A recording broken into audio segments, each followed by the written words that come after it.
اب اگلی پروننسیشن جو دو رول ہیں بڑا آسان طریقہ ہے. سب سے پہلے اے ای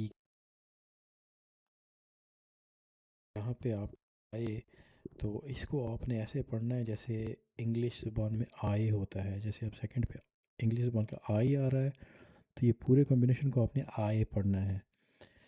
جیسے کہ مثال کے طور پہ آئے آئے مطلب ایگ، مائن یعنی میرا، اے ای کا کمبینیشن بیچ میں ہے مائن.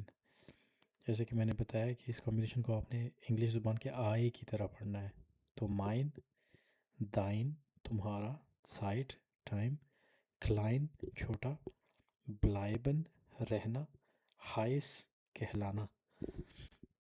اسی طرح سے اگر یہ الٹا ہو جائے ای اے کا کمبینیشن ہو تو اس کو آپ نے انگلش زبان کے ای کی طرح پڑھنا ہے، لانگ ای کی طرح. مثال کے طور پہ لیب یعنی لو، ٹھیے یعنی جانور، شپیل یعنی کہ کوئی گیم، فیئر یعنی کہ فور، ہیئر یعنی ہیئر، ادھر مطلب بریف یعنی کہ خط، فلیگ یعنی کہ فلائی.